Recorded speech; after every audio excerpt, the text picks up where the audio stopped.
And the fundamental law of life, the fundamental law, the basic law of life is the law of cause and effect.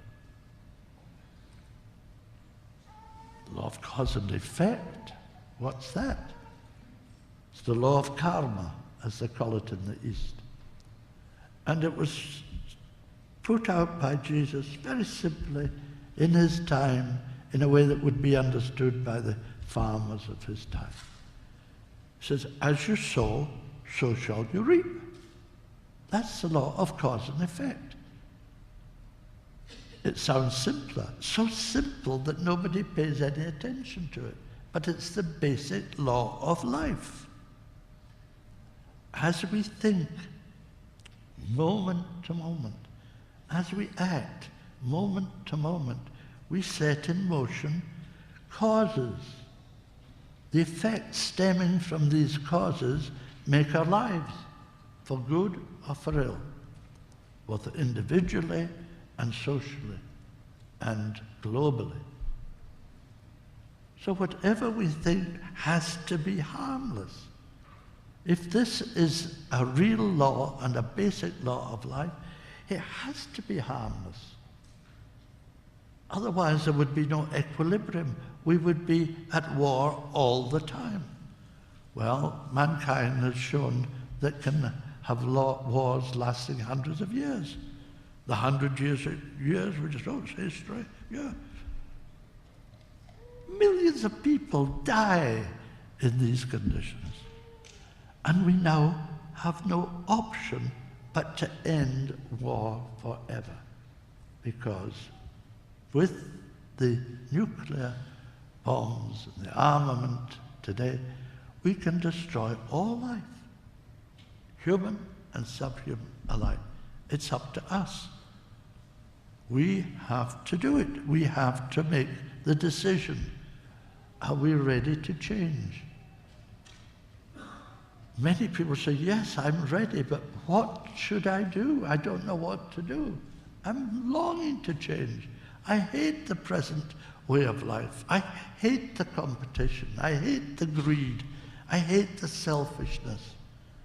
Wherever I come upon it, I will try to live my life apart from all of this. How can you do it? How can you get rid of war? It's obvious the number one thing we have to do is to get rid of war. Well, don't believe me, but think what the masters, how the masters look at it. And the masters, believe it or not, believe them or not, it's up to you, have gone through the whole of the human evolution and become perfected as far as this planet is concerned. There are higher planets, more perfection, but our masters are perfect. And the master of all the masters is the Lord Maitreya. He holds the office of world teacher in our spiritual hierarchy of masters. And they look up to him as we would look up to the masters. And those who know them do look up to the masters for guidance, for inspiration, for the enunciation of truth. And Maitreya says, to get rid of war is not so difficult. It's really very simple. You just have to have a change of heart, you know. That's all. You just have to change your heart. Send it out to be cleaned, you know. Come back. Dry cleaned. Dry cleaned heart.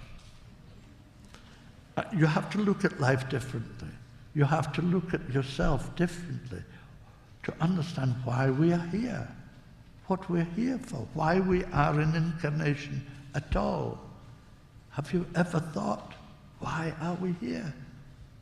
What's the meaning of life? Nobody can tell us why we're here. Why do people somehow die just as infants. What's the purpose? Is God cruel and hurts some families by killing babies, but allowing other nasty families to grow old and in ease? Many people think there's someone called God who is arranging it all. God doesn't do that. We do the arranging, and we do it through the law of cause and effect. As we think, so we are. As we think beyond who we are, we create the conditions of what we see around us. We all do it. The pain and the suffering of the world is made by us, not by God. God has a completely different view, because God's a different idea, completely different idea from most people's vision of it. Everybody in this audience is God. Everybody, without exception. Perfect God. Creative, rich in ideas, full of love. All of that is there in every single individual. At their best. At their very best. But most people are not at their best. Most people are at work. They're working all day. They're working just to get enough food for their families, to feed their families, to pay the rent, to pay for the schooling and for health care and all the rest of it. All of that takes money, and everybody's involved in working for money. We have to do it to live.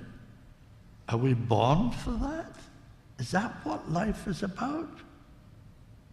I suggest it isn't. It's become that because we have come to wrong conclusions, and we have disobeyed the laws of life. And the fundamental law of life is the law of cause and effect. And therefore, we have to be harmless, because if we're destructive, we're destroying the equilibrium of everybody.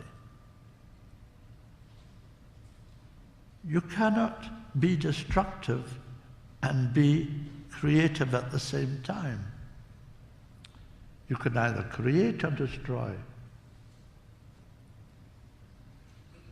But most of us think we have to be destructive because our governments are destructive.